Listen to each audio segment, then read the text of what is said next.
Sidney Reilly, l'espion gentleman. Sidney Reilly, pseudonyme de Zygmunt Georgievitch Rosenblum, né probablement le 24 mars 1873 à Kherson, en Ukraine, décédé le 5 novembre 1925 en URSS, est un espion travaillant pour le SIS, le Secret Intelligence Service britannique, au début du XXe siècle.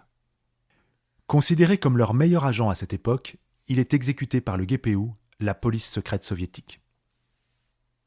Parlant plusieurs langues, il était charismatique et brillant, tout en étant d'humeur changeante. Conscient de son image, il en aurait profité pour faire mousser ses exploits. Pour plusieurs collègues du SIS, il était un playboy qui menait une vie luxueuse tout en exploitant les femmes à ses propres fins.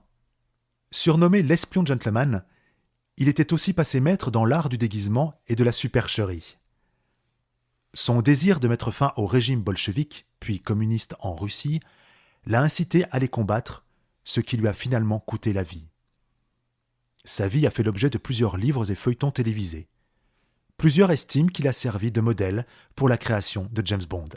Le nom et le lieu de naissance de Reilly sont discutés par certains auteurs.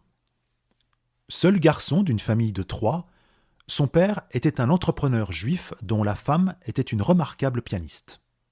À la suite d'une relation intime avec sa cousine, Reilly quitte la maison familiale. Il s'installe à Odessa pour étudier la chimie à l'université de Novorossia. Pendant les années 1890, il s'établit à Paris puis à Londres. Dans cette ville, il lance une petite société de revente de médicaments. Ce commerce pourtant lucratif ne lui permet pas à maintenir son train de vie luxueux. Voyager dans des endroits exotiques, parier de grosses sommes, acheter de beaux vêtements, etc. Pour cette raison, il devient informateur de Scotland Yard. À ce poste, sous les ordres de M, le nom de code de son officier traitant, il recueille des informations sur les exilés politiques, les immigrants, les criminels et toute autre personne digne d'intérêt aux yeux de Scotland Yard. C'est sans doute dans le cadre de ses activités qu'il rencontre Ethel Lillian Voynich, avec laquelle il a une courte liaison et à laquelle il inspirera son célèbre roman The Gadfly. Malgré ses revenus supplémentaires, il ne parvenait pas à équilibrer son budget. En 1897, la chance se présente en la personne de Margaret Thomas, la jeune épouse d'un révérend agonisant, dont Reilly s'occupe personnellement en lui fournissant des médicaments. Le suivi du révérend le conduit à se présenter régulièrement à la maison du couple, où se développe une relation amoureuse secrète avec Margaret. Le révérend décède quelque temps plus tard des suites de la maladie de Bright, qui attaque les reins et dont les symptômes sont semblables à ceux d'un empoisonnement à l'arsenic.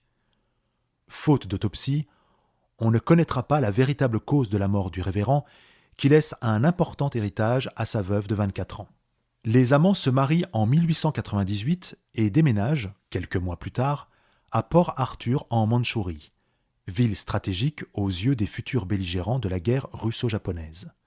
En association avec un ami, Moïse Ginsburg, Reilly constitue une société qui vend des armes à la flotte russe du Pacifique. Comme marchands d'armes, les deux associés profitent de leur position pour négocier des armes et échanger des informations. C'est pendant son séjour à cet endroit que Reilly prend contact avec différentes personnes importantes des deux camps. En février 1904, les Japonais attaquent par surprise la flotte russe stationnée à Port Arthur. La guerre russo-japonaise commence. Reilly part pour Paris, où il retrouve son contact de Scotland Yard, M, qui s'occupe encore de collecte d'informations, cette fois pour le War Office. Devenu plus précieux aux yeux de M, il repart en mission. Sa première mission, couronnée de succès, consiste à convaincre un prospecteur de pétrole de favoriser l'Anglo-Persian Oil Company pour l'exploitation des gisements de pétrole en Iran. Ce contrat donne naissance à un géant pétrolier au détriment d'un banquier de la famille Rothschild. Du côté personnel, les choses vont moins bien. Bigame, son mariage allait à volo en 1904. Nous espérons que vous avez apprécié cet aperçu. Pour continuer à écouter ce livre audio sur Google Play Livres, utilisez le lien dans la description de la vidéo.